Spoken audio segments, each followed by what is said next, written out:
یہ روایت متشابہات میں سے ہے۔ دیکھیے اللہ تعالیٰ کا ارشاد ہے کہ یہ مرنے والا مردہ ہے، اس کے اندر روح کی نہیں ہوتی ہے اور جان کی رمق تک نہیں ہوتی ہے، نہ سنتا ہے، نہ دیکھتا ہے، نہ پہچانتا ہے۔ اور قرآن کے اندر آتا ہے کہ جب یہ مرنے والا مرتا ہے، اس کی روح نکال کے فرشتے لے جاتے ہیں تو وہ روح وہ پکارتی ہے۔ سورہ المومنون 100 نمبر آیت۔ حتی اذا جاء احدکم الموت قال رب ارجعون، کہ جب تم میں سے کسی کے پاس موت کا وقت آتا ہے اس وقت وہ پکارنے والی روح ہی نہیں پکارتی ہے کہ مجھے واپس بھیجو، مجھے واپس بھیجو۔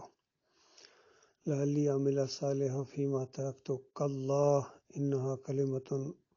هو قائلها ومن ورائهم برزخ الی یوم یبعثون۔ مالک فرماتا ہے کہ اس وقت اس کو ڈانٹ کر کہا جاتا ہے کہ ہرگز نہیں، اب تمہیں واپس نہیں کیا جائے گا۔ حالانکہ دیکھو اس کی میت تو وہاں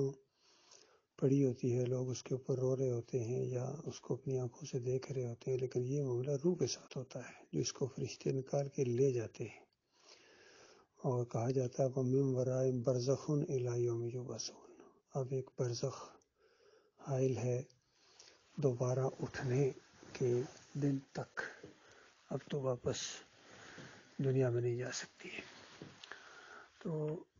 اسی طریقے سے شہداء کے بارے میں بھی آتا ہے کہ جب ان کی روحیں نکلتی ہیں، جب وہ قتل ہوتے ہیں اللہ کے راستے میں، تو ان کو اڑنے والے جسم ملتے ہیں وہاں۔ یہاں ان کا جسم پڑا ہوتا ہے گھر میں، یا کبھی میدان جنگ میں پڑا ہوتا ہے، پہاڑوں میں اگر کہیں شہید ہوا ہے تو اس کا جسم وہاں پڑا ہوتا ہے۔ کئی دفعہ برف باری کی وجہ سے 6 مہینے میں جسم وہاں سے نہیں اٹھا سکتے ہیں، تو کیا اللہ تعالیٰ انتظار کرتا رہتا ہے یا فرشتے انتظار کرتے رہتے ہیں کہ جب اس کو اس قبر کے اندر ڈالا جائے گا تو اس وقت اس کو جنت ملے گی؟ ایسے نہیں ہوتا ہے۔ اسی طرح اس روایت کے ذریعے اللہ تعالیٰ نے بڑا شدید آزمایا ہے امت مسلمہ کو، اور ان مولویوں نے اسی طرح کی جو احادیث تھیں ان کو غلط معنی پہنا کہ اس مردے کو سننے والا، دیکھنے والا، پہچاننے والا۔ حالانکہ امام بخاری رحمۃ اللہ علیہ اس روایت کو لا کر یہی ثابت کرتے ہیں کہ کلام المیت، یہ میت ہی ہے، یہ زندہ نہیں ہے، یہ میت ہے۔ اور جس طرح قرآن کے اندر آگے جب اس روایت کو قرآن کے تابع کر دیں گے تو کسی قسم کی کوئی پریشانی نہیں ہوگی، لیکن اگر آپ قرآن کے اس عقیدے کو بھول کے کہ مرنے کے بعد انسان قیامت کے دن زندہ کیا جائے گا، یہ مردہ زندہ نہیں ہو سکتا ہے، نہ یہ بولتا ہے، نہ سنتا ہے، نہ دیکھتا ہے، یہ مردہ ہے صرف، تو اس کے سامنے لاؤڈ اسپیکر بھی لگائے جائیں تب بھی یہ نہیں سنتا ہے۔ باقی ایک امتحانی نقطہ نظر سے، ادبی انداز سے یہ چیز بتائی گئی ہے۔ جس طرح دوسری روایت کے اندر آتا ہے، نبی علیہ السلام فرماتے ہیں کہ جو میں جانتا ہوں اگر تمہیں پتہ چل جائے تو تم مردے دفنانا ختم کر دو، تمہیں ہوش ہی نہ رہے، تم جنگلوں کی طرف بھاگنا شروع کر دو اور اللہ کی پناہیں پکڑو، اور اس طرح دنیا کی تم ساری لذتوں کو بھول جاؤ۔ اسی طرح انداز سے یہ بات بتائی گئی اس روایت کے اندر کہ انسان، چونکہ انسان اور جن یہ دو مخلوق ہے جو امتحان کے اندر ہے، یہ چیزیں یہ نہیں سن سکتے ہیں، باقی دوسری مخلوق ہے وہ سنتی ہوگی۔ جب روح نکال کے لے کے جاتے ہیں اور فرشتے اس کو مارتے ہوئے لے کے جاتے ہیں، اللہ تعالیٰ بہتر جانتا ہے کس انداز سے اس کی چیخو پکار ہوتی ہے، خوفناک قسم کی۔ اس راز کو اللہ تعالیٰ نے دنیا والوں کے لیے راز ہی رکھا ہے، ورنہ مرنے کے ساتھ ہی پتہ چل جاتا کون نیک ہے اور کون برا ہے، اور کون مومن ہے کون کافر ہے، تو یہ تو اسی وقت پتہ، یہ راز ہی کھل جاتا ہے۔ یہ راز اللہ نے کھلنے ہی نہیں دیا ہے۔ ایک کافر اور مشرک کی موت بھی بالکل سکون کے ساتھ ہو سکتی ہے، لیکن اس کی روح کے اوپر جو بیت رہی ہوگی وہ دنیا والے نہیں جان سکتے ہیں۔ اسی طرح ایک مومن مخلص ہے،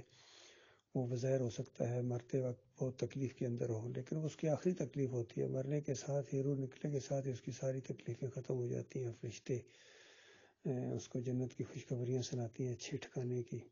اسی لیے وہ کہتا ہے مجھے جلدی لے چلو، مجھے جلدی لے چلو۔ اب اس کو گھر والوں کی پرواہ نہیں ہوتی ہے کہ مجھے تھوڑی دیر یہاں رکنا ہے، یہ روح کے ساتھ معاملہ ہے۔ تو جو اس جسم کو اندر روح واپسی کے قائل ہیں کہ قبر میں جیسا دفن کرو، اسی وقت زندہ ہو جاتا ہے، سنتا ہے، دیکھتا ہے، پہچانتا ہے، اٹھ کے بیٹھ جاتا ہے، یہ خالص کافرانہ عقیدہ ہے، مشرکانہ عقیدہ ہے، اور اس امت کے اندر یہ احمد بن حنبل کے ذریعے یہ عقیدہ آیا ہے۔ اور پوری امت کے اندر آج یہ عقیدہ پھیل گیا ہے۔ ابن تیمیہ نے، ابن قیم نے، ابن حجر عسقلانی نے، سب نے اسی عقیدے کو، اس مشرکانہ عقیدے کو آگے پھیلایا ہے، اور پھر آج سارے مسالک کی رگوں کا خون ہے یہ عقیدہ، بریلوی ہوں، دیوبندی ہوں، اہل حدیث ہوں، سارے کے سارے اسی عقیدے کے ساتھ چمٹے ہوئے ہیں کہ یہ مردہ زندہ ہو جاتا ہے، دیکھتا ہے، پہچانتا ہے، بابا جی سنتے ہیں، دیکھتے ہیں، یہ سارے مشرکانہ عقیدے ہر ایک کے اندر ہیں، چاہے وہ خادم رضوی ہو اور تقی عثمانی ہو، طاہر القادری ہو، طارق جمیل ہو، فضل الرحمان ہو، سارے، اس میں کوئی بھی نہیں بچا ہے۔ مودودی صاحب کا بھی یہی عقیدہ ہے کہ روحیں آتی جاتی ہیں، رسائل و مسائل ساسوم کے اندر وہ یہی مشرکانہ عقیدہ اسی کو پروموٹ کرتے ہیں۔ اسی طرح ڈاکٹر اسرار کا بھی یہی عقیدہ ہے۔ باقی یہ سارے علماء دیوبند ہوں یا یہ اعلیٰ حضرت ہوں، سب کا یہی مشرکانہ عقیدہ ہو، میاں نذیر دہلوی ہوں، شاہ ولی اللہ ہوں، عبدالقادر جیلانی ہوں، محی الدین چشتی ہوں، علی جویری ہوں اور مجدد الفسانی ہوں، کوئی بھی نہیں اس مشرکانہ عقیدے سے بچا ہے۔ اور اللہ تعالیٰ نے اس امت کو جو آزمائش کے اندر ڈالا ہے، ان کا کام تھا دوسروں کو شرک اور کفر سے منع کرنا، یہ خود اور شرک اور کفر کے اندر لت پت ہو گئے، اور اس طرح عشق رسول کی آڑ میں انہوں نے اللہ کی توحید کے اوپر ڈاکہ ڈالا ہے، انہوں نے اللہ کی وحدانیت کو پیچھے کر دیا۔ جب لا الہ الا اللہ ہی تمہارا نہ رہا تو اب جو مرضی اس کے بعد کہتے رہو، تمہاری کوئی وقت ہی نہیں ہے، تمہاری کوئی ویلیو ہی نہیں ہے اللہ کے نزدیک، جب تک تم ایمان خالص نہ کرو۔